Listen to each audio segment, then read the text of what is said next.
And now, from God's Unchanging Word Studios in New Orleans, we are pleased to bring you news, nuggets, and insights with today's host, Tom Carey. Well, greetings, everyone, and welcome again to God's Unchanging Word in another edition for news, nuggets, and insights. And today is Friday, April 27th. Wow, we're at the end of another month, moving quickly toward Pentecost. As always, a lot of information, so we need to get right into our program today. We want to talk about something serious with California and the possibility of banning Bibles. And even though that title may be a little misleading, it does bring out a point of what is actually taking place. Our second focus for today is going to be on the Palestinian protest, week 4 of week 6 of their protest. And then we're going to talk about God's holy days in the middle of the week, or as we have a sermon that we're going to be offering, in the midst of the weeks. And there's one more thing we want to show you that we're going to bring in today before we actually get into our focus, is rise in anti-Semitism in Germany. So we want you to put that on your radar. Anti-Semitism is rising around the world, but there's something different that's taking place in Germany that we wanted to bring to your attention. So now I got one little story first before we get into all of that, and this takes precedent as far as the story goes. Europe, an Islamic state in the making. We've been watching the continual changes in Europe, especially with the Islamic movement into that country and how it's changing the culture itself. This is very interesting what's taken place. This article says Belgium, the first Islamic state in Europe with a question mark. The French acronym for Belgium's Islam Party stands for, this is incredible, you're thinking this is actually Islam's stance for their party, but this is what they're claiming: integrity, solidarity, liberty, authenticity, and morality. Let me ask anybody who's watching this program, have you ever seen anything that even remotely resembles any of that coming out of Islam? Especially the Islamic terrorists, the jihads, and the movement to change the government in Europe. The leaders of the Islam Party apparently want to turn Belgium into an Islamic state. They call it Islamist democracy, and they've actually got a target date of 2030. All right, so in this article, they're talking about the leaders of Belgium's Islamic Party apparently want to turn Belgium into an Islamic state, calling it Islamic democracy, and have set the target date for 2030. Now, we said that before. Now, why are they saying this?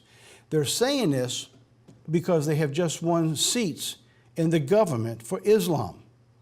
The infiltration have moved them into a majority vote in several places around Belgium, and they believe that if they continue to do this and they can continue to bring in the Islam movement into that country, they will eventually run Belgium.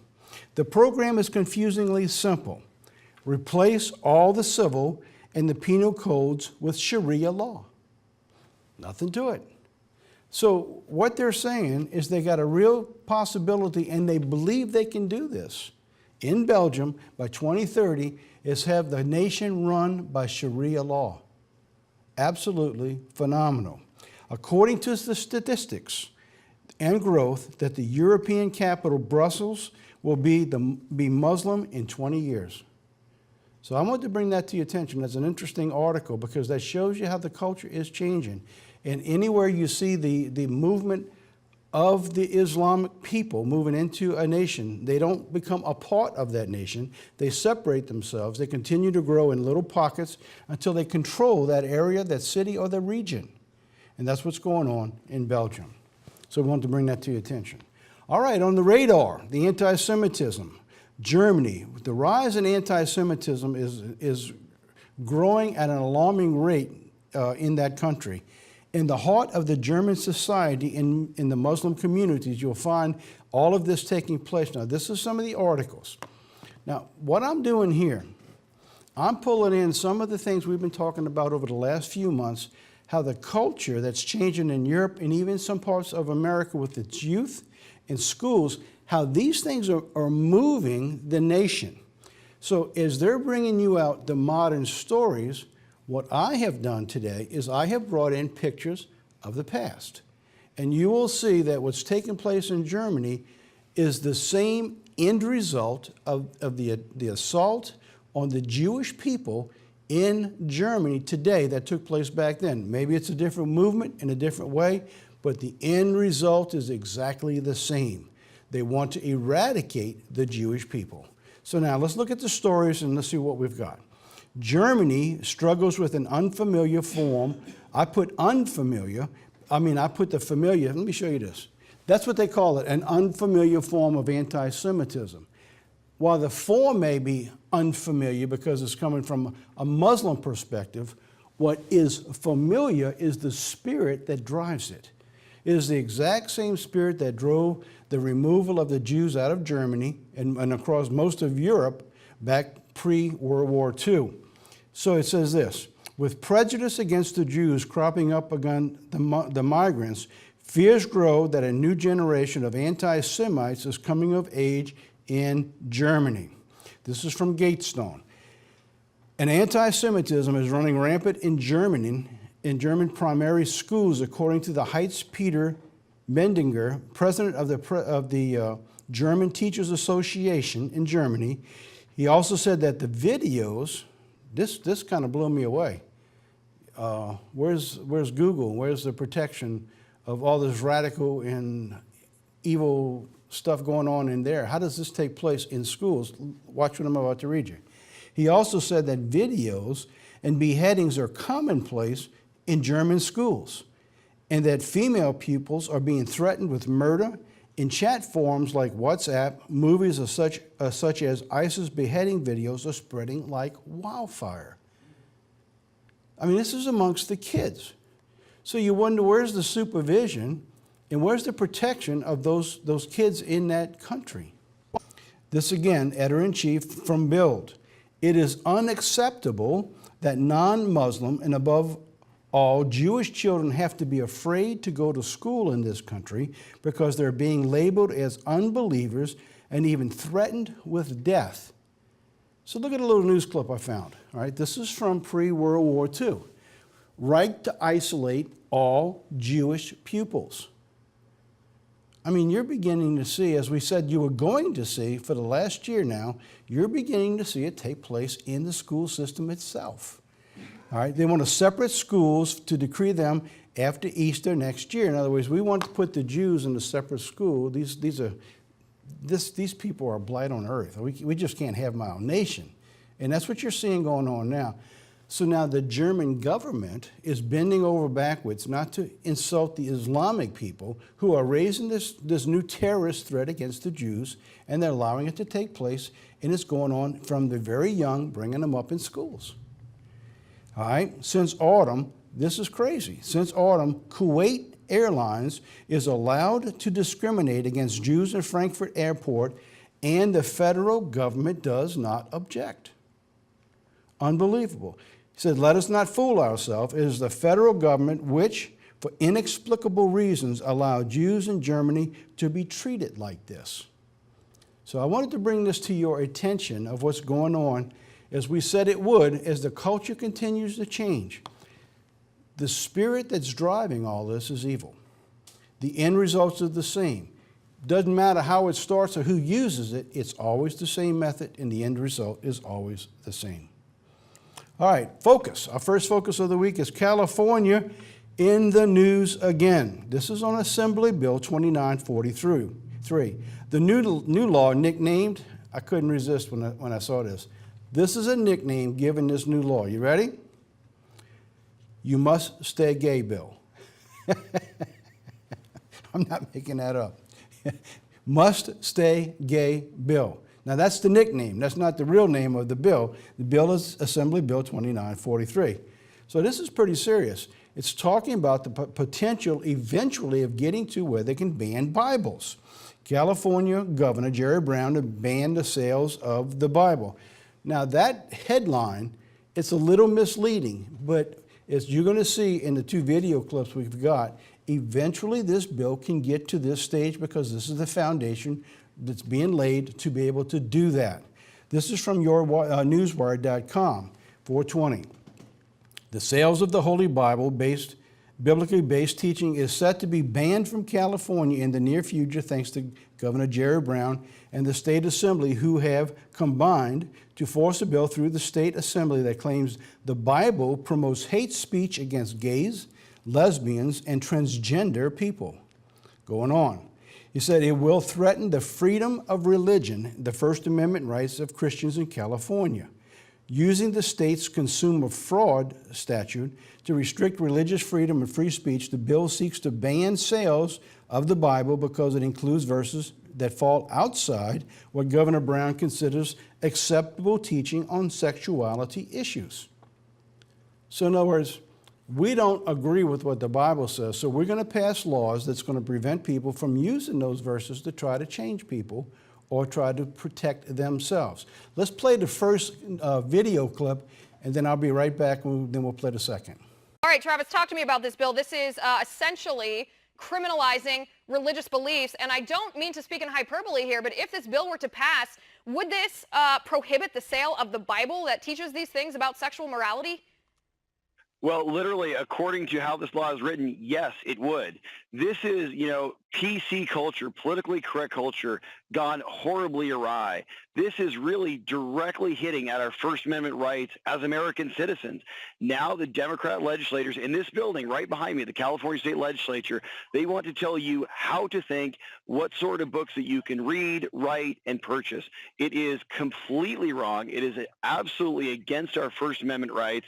And I, for one, will be a vocal opponent against this if it ever hits the assembly floor. Right. I mean, some of the phrasing here, I read it in the introduction. I want to read it again. They say this includes efforts to change behaviors. I mean, that is the role of parents, to guide their children's behaviors. If they are not allowed to guide their children's behaviors with their religious beliefs, then what rights do parents even have in the state of California?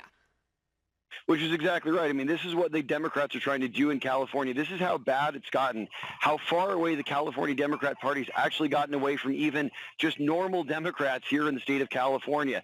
They want to tell people how to think, what sort of books they can read, what books they can't read. Remember, this country is founded upon the freedom of expression, and now the California Democrats want to take even that away. Right, and tell me, I mean, you're in the assembly, you work with these people, I know you respect your colleagues, but who is behind this? This is the whole liberal agenda. I mean, this is what they've been trying to do now for decades, literally in California. It's just gotten so bad because no one's been able to stop the Democrats in California that now their true designs are really starting to show themselves. This is all of the Bay Area liberal elite groupthink that we're now seeing in the chamber behind me. Remember, the California legislature has been run for 39 of the last 40 years by the Democrats in California. They have supermajorities in both the Senate and the Assembly that was only broken recently by their own expulsions over sexual harassment allegations. Now they want to tell you not only, what is it polite to say, but here's what you actually can say, what you can't say. Here's the sorts of books you can read and can't read. And by the way, as this bill is written, it would be banning the Bible in California. Eventually it will get to the point of banning the Bibles. So let's go a little further now. Technically, the bill falls under the Consumer Products Division, but it will prohibit books, DVDs, teaching materials that will try to change gay feelings. So in other words, it's coming under fraud. In other words, if you're selling the Bible and you're saying it's of God, they're going to say that's fraudulent because inside of it, it's talking about taking the rights away from all these gay people. So it's going to come under this bill that you're not going to be able to allow to use the bill. So eventually they could remove the Bible itself. So the bill relates to gay conversion therapy, as they're calling it. In other words, if you're trying to change someone from being gay, that's why they nicknamed it the Stay Gay Bill, is that you're now taking the rights away from someone who's in that position. In other words, a parent doesn't even have the right to talk to the children to persuade them not to be that way. But according to Allen, the Tipping Point host, Liz Wheeler, it would effectively ban the sale of Christian books, including the Bible. Now, we got one more video clip, so let's play that, and then I'll be right back. A bill that would actually ban some Christian books is working its way through the California State Assembly. Sponsors of Assembly Bill 2943 actually want to outlaw books that basically teach against homosexuality and gender identity. SaveCalifornia.com's Randy Thomason joins us now for the latest on this legislation. Randy, thanks for joining us. Yes. So tell us more about this bill. I mean, it sounds like a stretch even for California, a bill attacking free speech and freedom of religion. There's 8 homosexual legislators, Democrats, all of them, who are sponsoring this bill.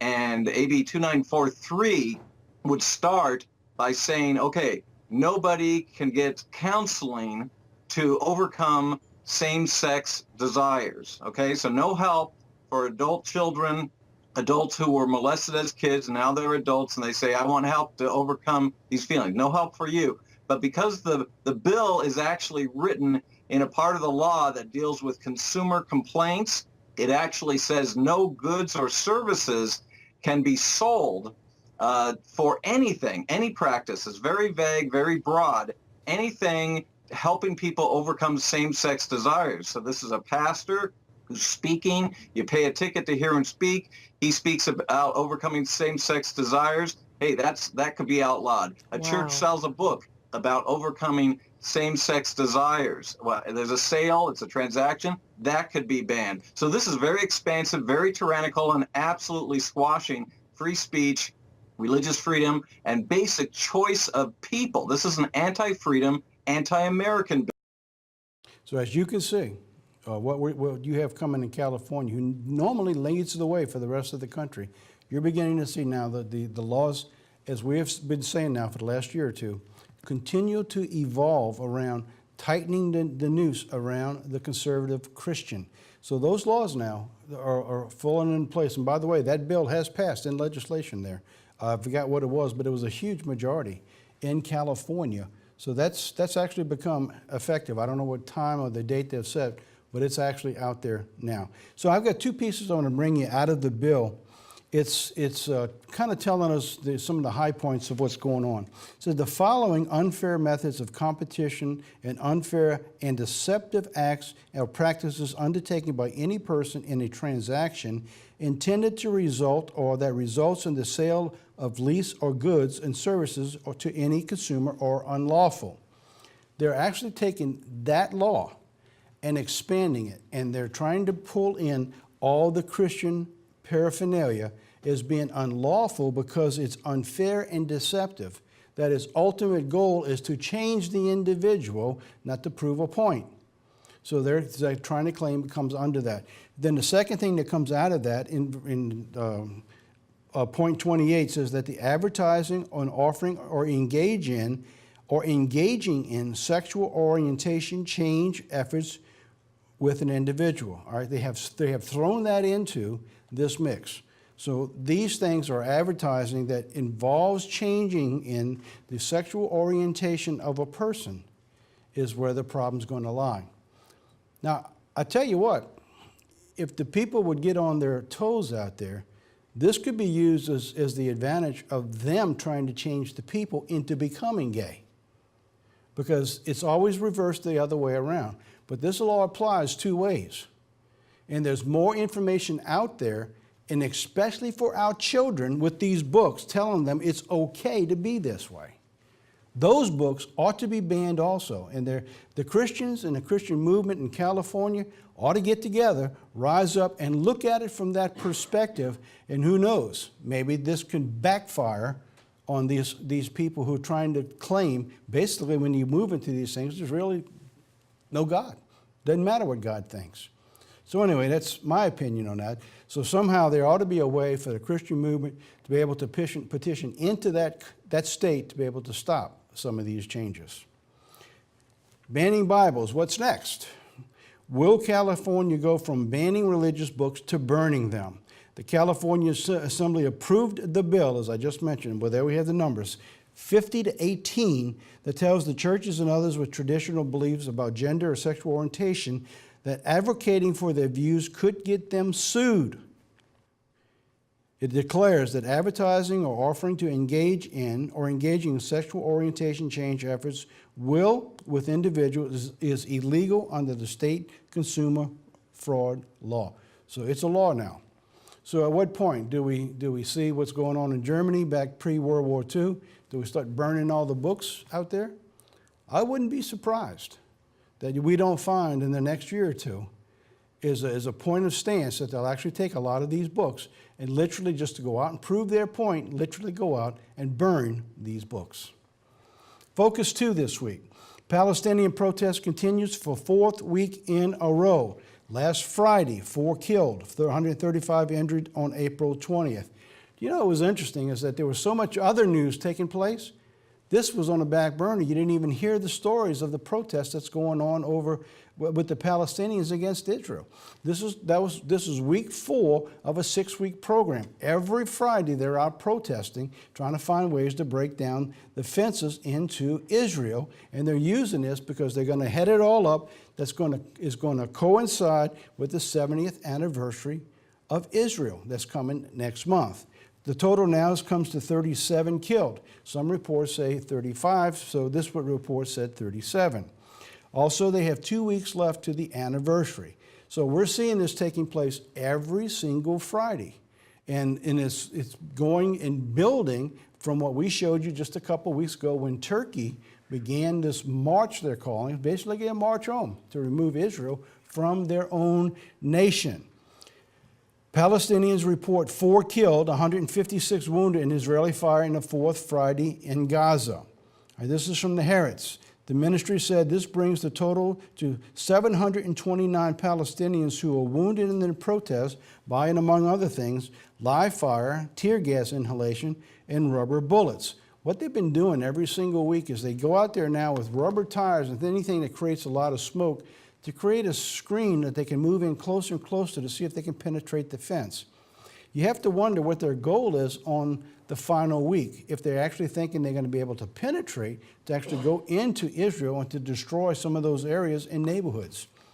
More Palestinian protests on the way. Palestinians continue mass protests in Gaza for the 4th week. Here's another. This is in photos. I mean, to give you an idea how much smoke that's going on. Well, a lot of these people are getting injured from their own smoke inhalation from themselves because of the amount of smoke that's going on. A lot of them don't even have a way to protect themselves from that. All right. The planned 6-week protest, which began on March 30th on Palestinian Land Day, is set to end on May 15th, the 70th anniversary of the Palestinian Nakba, or the Palestinian catastrophe. This is actually kind of corresponding with the 7 weeks of the Feast of Weeks that God has in the week before Pentecost, all tying into the 70th anniversary, in which more than 750,000 Palestinians were, now remember, this is coming from a Palestinian newspaper, which the Palestinians were forcibly displaced by Israeli forces during 1948 Arab-Israeli War. According to the Ministry of Health, 37 Palestinians have been killed and more than 4,300 have been wounded by Israeli forces since the Great March of Return began March 30th. So what this gentleman is doing here, I don't have it written up, let me back it up again, is what they're doing, as you see in this picture, they're building kites. And on the kites, they have like Molotov cocktails that they're inflamed where they can float them over into Israel, cut the kite, and then fall and just try to catch everything on fire into Israel itself. So they're just finding all kinds of ways to create problems over there in the Middle East.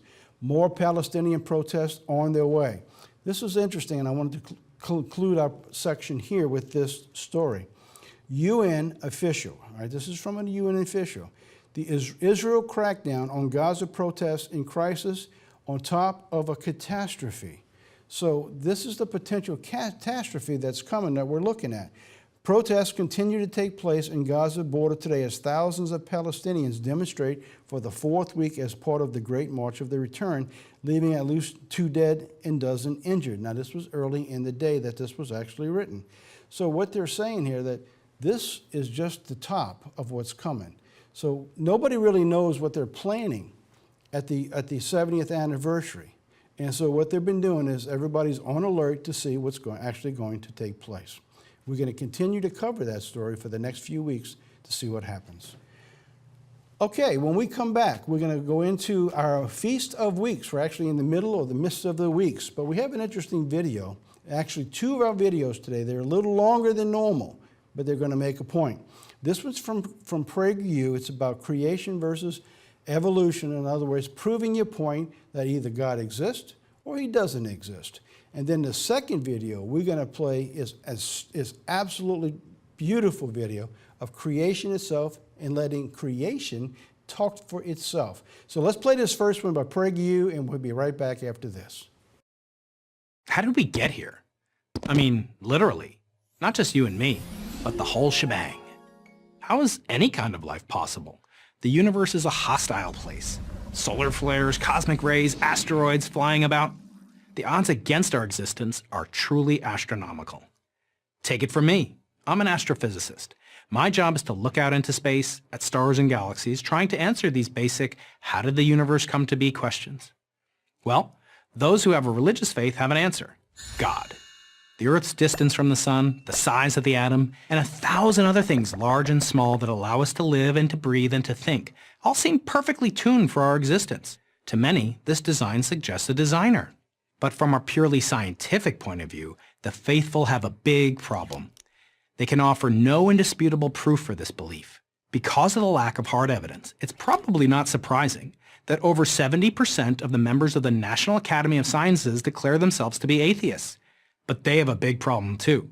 Absent a creator, how do they account for the existence of the universe, of planet Earth, of human consciousness? How do they account for the existence of anything?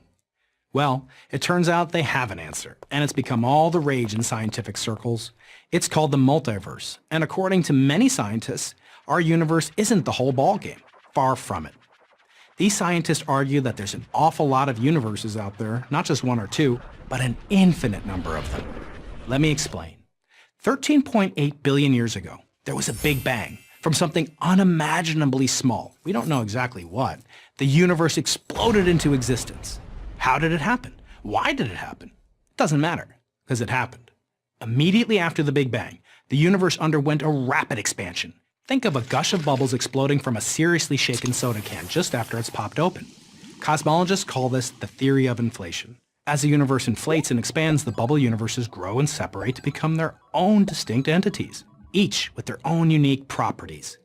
In other words, new universes are spawned, and not just a handful, an infinite number of them. Some of these universes would be too cold for life and some too hot. But with an infinite number, surely one is bound to get it just right. In short, you and I are just an accident that, given enough universes, was inevitable.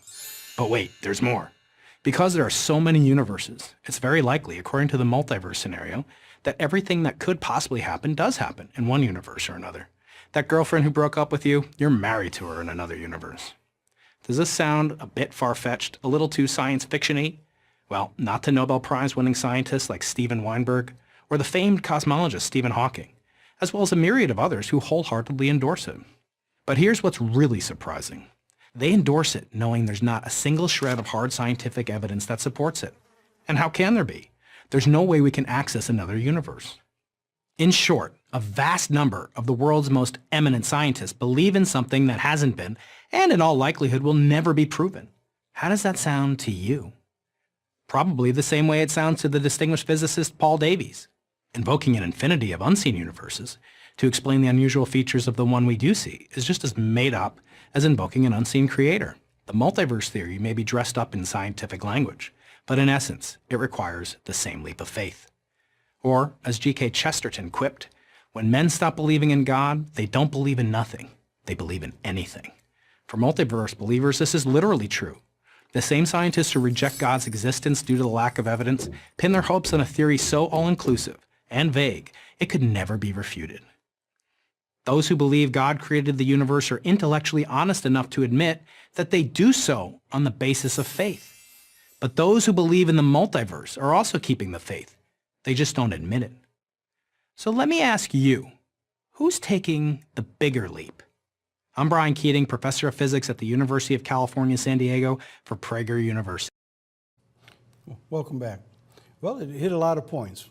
Well, instead of us even talking about it, we're going to play you a video where God's own creation speaks out for itself and doesn't need any defense.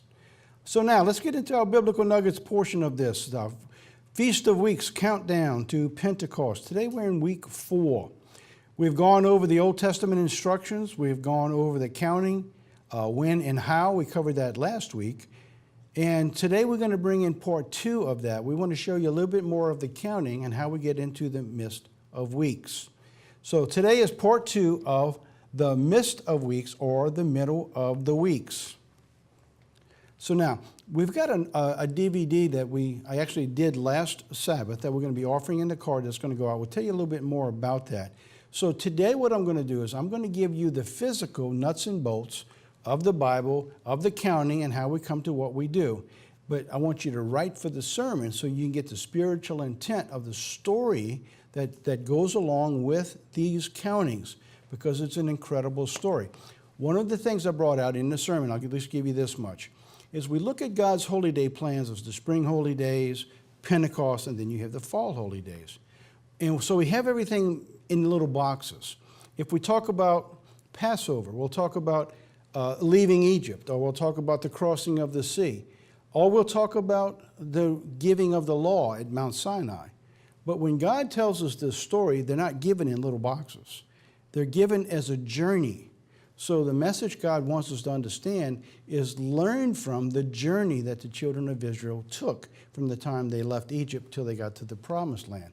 That's the story that God wants us to learn for you and I. But today, we're actually going to get into the physical nuts and bolts of the midst of the weeks.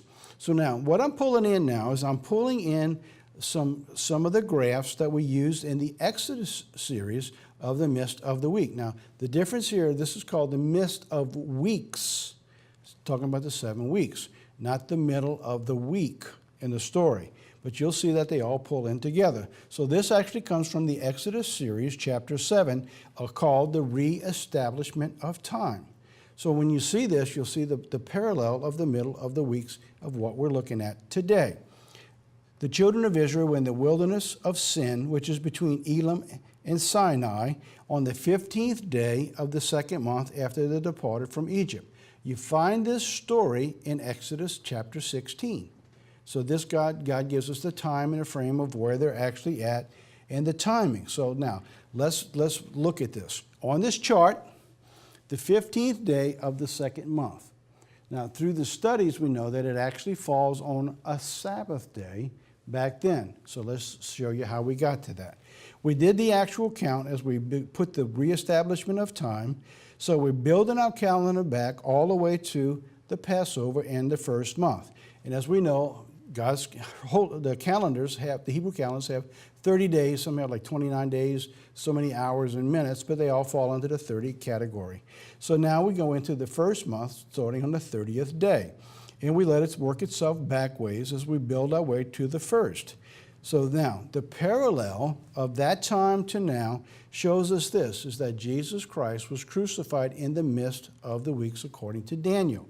So when we built our calendar back then, and we overlaid where we were at, we find that the 14th day fell in the middle of the week on the very week that they left Egypt. So we went on counting all the way back to the first of the month.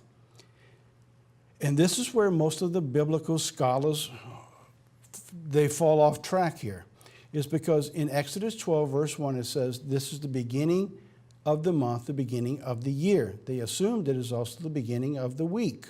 And so they normally would put the first day of the month to begin counting from a Sunday. First month, beginning of the year, first day of the week. However, if you work the calendar according to the way God laid it out, and you can do that from the establishment of the Sabbath, you understand that it works out. The 15th actually is a Saturday, and the 22nd of the 2nd month is when they actually get the manna from heaven. So now, the Exodus 12, verse 1 actually begins on a Thursday. Because remember, it's not establishing time, it's giving the time that has existed, that God gave man from creation. So the time, even though the children of Israel lost track of time, God didn't. So when he began to introduce his plan to pull them out, the calendar was already in the works, and this was the day that God began to speak, on a Thursday. So we're lined up perfectly with the time of Christ. We'll see that the 10th day when they chose the lamb fell on a Saturday, just like you read in John 12 in the New Testament, that Jesus Christ came in riding on a donkey on a Sabbath. The holy day was the 15th, and the last holy day for the days of unleavened bread was the 21st. Everything lines up perfectly in the duality plan of the time the children came out and the time of Christ. We also have the wave sheath, just like Jesus Christ, who ascended to God on the Sunday morning, was when they began the count for the Feast of Weeks on Sunday morning. And that's where the world wants to try to tell you Jesus Christ was resurrected. But if you go back and you study the plan of God, the 3 days and 3 nights cannot put him anywhere near or close to Sunday morning. So now, the wave sheath is where Jesus Christ ascends to heaven, and he's crowned and takes over the establishment of his authority and regains the power and the glory that he had with God before he came to this earth. So now we have the beginning of the counting of the Feast of Weeks. So you have to understand where the wave sheath falls into place. So you have week 1, week 2, week 3, week 4. Week 4 is in the middle or the midst of weeks. It's actually falling in the middle of the 7 weeks. The 15th day of the second month is exactly dead center of the midst of weeks. Why is that important? I'm going to show you that in just a second. Everything falls into the middle and all lines up pointing to the very same thing. So now, this is another chart. This brings in the third month. This comes out of the Exodus series, chapter 8. Now, it would be good if you haven't studied these Exodus series, go online and look for the series part in the website and look for the Exodus series. What I just showed you before were charts out of chapter 7. This is the chart that comes from chapter 8 as they're working their way toward Mount Sinai. So now this is chart 3. It shows you them bringing them to Mount Sinai where they're given the law, which is the exact parallel for the children in the New Testament at Pentecost on the 50th day. So God was walking the children through in the journey just like they did in the New Testament, they did in the Old Testament. So now, there we have again, this is where the beginning of the count was. Let's put them up again. So what we're looking at, week 1, week 2, week 3, week 4, which we're talking about today. Then it goes into week 5, week 6, and week 7. Remember, the instructions are, you shall count from the morrow after the Sabbath, which is, right here, the wave sheath. It says, when you offered the wave sheath, 7 Sabbaths shall be complete. So we showed you, there's our 7 Sabbaths are complete, even unto the morrow after the 7th Sabbath. So we have 7 Sabbaths, and it brings us to Mount Sinai on the 7th week. Brings us to the 50th days. So now, I highlighted this week here. All right, so I don't want to tell you what that's about until next week.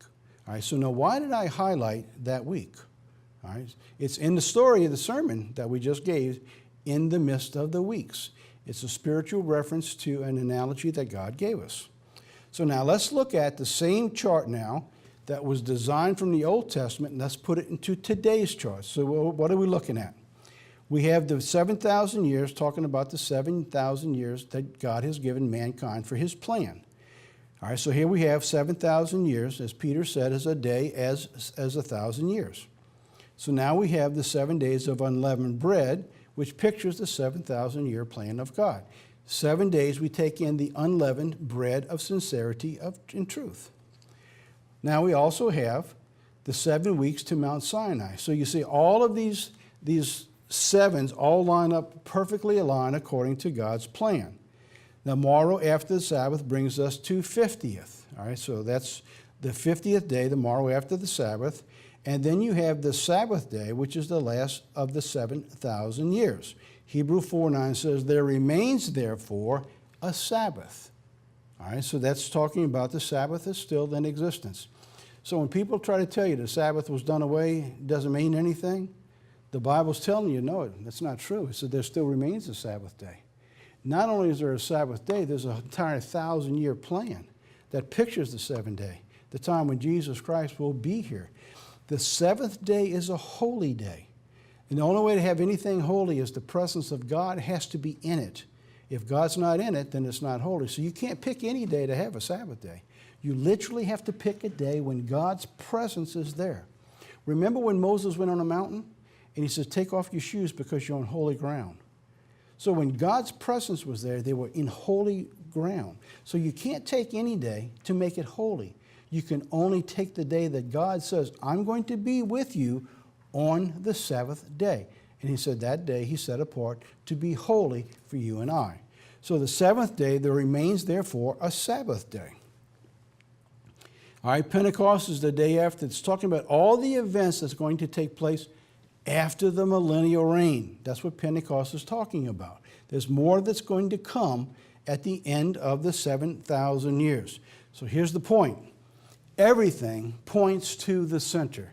Everything points to God's plan of salvation centers on the midst of the weeks, which is type of what we're in the middle of right now, which centers on Jesus Christ because he came in the 4,000th year of man. Toward the end, it was in the 4,000th year of what we were looking at. So now, there's one more thing we want to bring out. 7 days to leave Egypt, the Israelites crossed the sea in the middle of the 7 days. That's the time that they crossed was the very same day in the time of thousands of years as Jesus Christ who came to this earth at that time frame, showing that he overcame Satan by over-destroying Pharaoh in type. All right, so there's our weeks. So this is the point we'll get into next week. In the third month after the children of Israel had gone out of the land of Egypt, on the same day they came to the wilderness of Sinai. That's what we'll talk about next week on that particular week. Now, if you caught it, I gave you the answer, and we'll talk about that next week. So now, coming next week on week 5, let's see where we're at. Now, let's put that in today's terms. There's our calendar that we've been using. All right, so there's the 2 holy days for this year, the first and last day of unleavened bread. And there's Pentecost this year on the 20th. All right, so now we have a calendar of 3 months, just like I showed you earlier in the Old Testament. There's the wave sheath, that in between the 7 days of unleavened bread, then they count to the first week. So now you have week 1, 2, 3, 4, 5, 6, and week 7. Next week, we're in week 5. All right, that's May 5th, week 5, and we move out of the midst of the weeks as we count our way to Pentecost. So what you're looking at today, same calendar, this year versus the calendar and the time and the counting from the time the children of Israel left Egypt. Incredible little story, but it all aligns perfectly.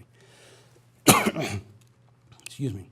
All right, so next week, we're gonna move off the counting, and now we're going to go into the giving of the law, the giving of the Spirit, and we're going to begin to tie it into the plan of God as we work our way in our journey to Pentecost. All right, well, that's it for the biblical nuggets for today. So now let's get into the home office. What do we have going on here? All right, in the mail this week. Putting out the newsletter, and the newsletter is actually talking about and promoting the sermon, The Midst of Weeks. So we began to talk about what the plan of God is in our journey as God's people today as we begin our journey to the Mount. And we're offering this sermon that you can get in the mail, The Midst of the Weeks, our journey to the mountain. Be sure if you're not on the mailing list, write in or call in. We'll be glad to put you on that mailing list. And every month, you're going to get a new DVD offering of something that's important, timely, meet and due season, and telling you about all the events that's going on in the church. I want to remind everyone, if you've not made your plans and you'd like to attend, by all means, there's still plenty of room. On Pentecost weekend in Syracuse, we're having our conference and dedication weekend. We'll be dedicating the building that was able to obtain this year. So if you want to get more information about all the events, because we're going to have events from Friday night all the way through to Sunday, contact Steve Council at 574-584-2001. And of course, you're seeing this on tape, so you can freeze the information, give him a call, or you could write to him at secouncil@comcast.net. So anyway, it's going to be a great weekend, a lot of information. A bunch of us from here in New Orleans are going to be going up there. We're also going to be live streaming that event for that weekend. So by all means, put it on your calendar. If you can be there, we'd love to have you. So Pentecost weekend, May 20th weekend. Well, there you have it. That's our biblical nuggets for this week. Now we've got a little video we want to close this. This is a longer video, runs about 6 minutes. Absolutely beautiful video about God's creation. And when you look at this, you'll know it takes a designer to be able to do all that. So let's watch this little video, and I'll be back to close our program in just a moment.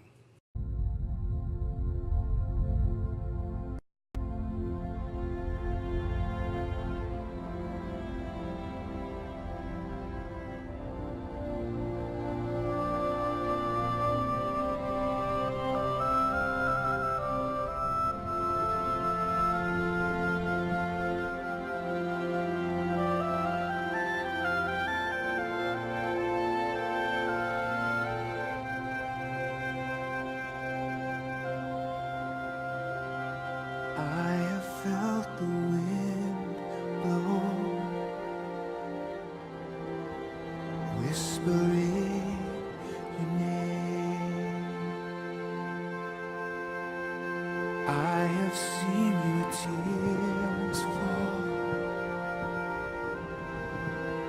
when I watch the rain. And how could I say there is no God when all around creation calls a singing bird, a mighty tree, the vast expanse of open sea.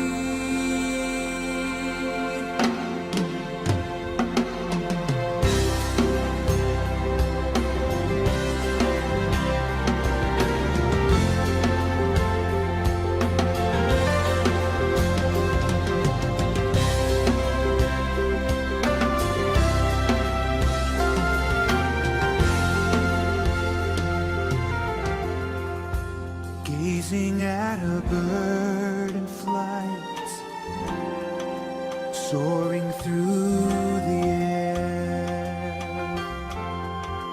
lying down beneath the stars. I feel your presence there. I love to stand at ocean shore and feel the thundering breakers roar.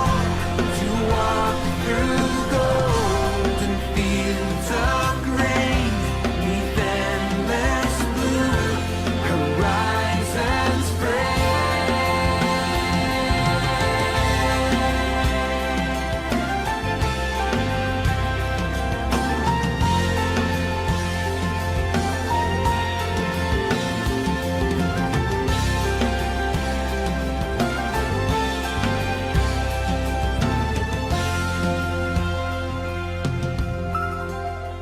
listening to a river run, watering the earth, fragrance of a rose in bloom, a newborn's cry at birth. How could I say there is no God when all around creation calls a singing bird, a mighty tree, the vast expanse of open sea. Yes, I like to stand at ocean shore and feel the thundering breakers roar, to walk through golden fields of grain, 'neath endless blue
Can you imagine anyone thinking that that happened by accident?